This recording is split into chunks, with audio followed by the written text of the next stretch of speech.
सुरुवातीलाच एक महत्त्वाची बातमी आहे। कुर्ला प्रकरणातील आरोपीला आता कोर्टात हजर करण्यात आलाय। कोर्टाबाहेर पोलिसांचा मोठा बंदोबस्त तैनात करण्यात आलाय।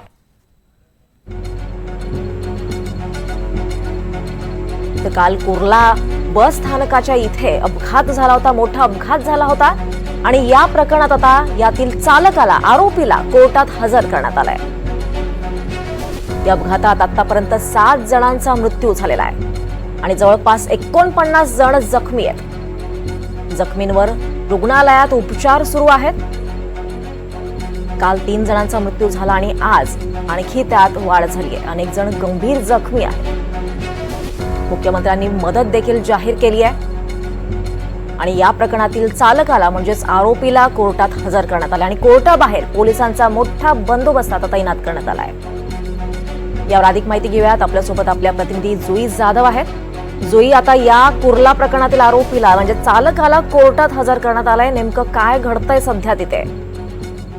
अगदीच आपण पाहतोय की काल रात्री 9:30 पावणे 10च्या सुमारास कुर्ला स्थानकावरून जी गाडी बस बाहेर निघाली होती त्याने जवळपास 7 जणांचा जीव घेतला आणि ताबडतोब त्या वाहन चालकाला पोलिसांनी ताब्यात घेतलं। मात्र ताब्यात घेण्याआधी तिथे जे नागरिक जमले होते त्यांनी प्रचंड चोप त्या वाहन चालकाला दिला। आज त्याला कोर्टात हजर करण्यात येणार आहे आणि खरं तर जो मॉब जमला आहे, जो जमाव जमला आहे बाहेर, त्या जमावाच्या बचावासाठी त्याला VC द्वारे हजर करण्याची परवानगी कोर्टाकडे मागण्यात आली होती पोलिसांकडून।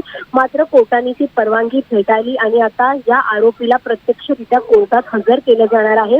मात्र पोलिसांचा कडेकोट बंदोबस्त कोर्टाबाहेर तैनात करण्यात आला आहे, कारण का 7 जणांचा जीव गेला आहे। त्यामुळे निश्चितच प्रचंड राग जनतेमध्ये असणार आहे आणि त्याला जनतेपासून सुरक्षित कसं ठेवायचं याची जबाबदारी देखील आता पोलीस घेत आहेत आणि त्याला हजर करणार आहेत। आरोपीच्या चौकशी अंतर्गत हे निष्पन्न झालं आणि मेडिकल टेस्ट मधून निष्पन्न झालं की त्याने मद्यपान केलं नव्हतं, नाही त्या बसचे ब्रेक्स फेल होते।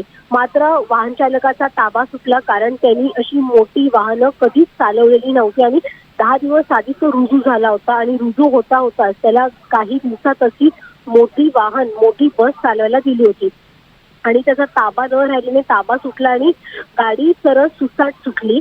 त्यामुळे आता नेमकी आरोपीला कोणती शिक्षा करतायत हे पाहणं सगळ्यात महत्त्वाचं राहणार आहे, कारण का 7 जणांचा जीव गेलाय, जे खूप मोठी गंभीर घटना मानली जाते। नक्कीच अत्यंत गंभीर अशी घटना आहे। जुई, नेमके आणखी अपडेट्स आपण तुमच्याकडनं घेत राहू। तुर्तास धन्यवाद या सगळ्या सविस्तर माहितीबद्दल।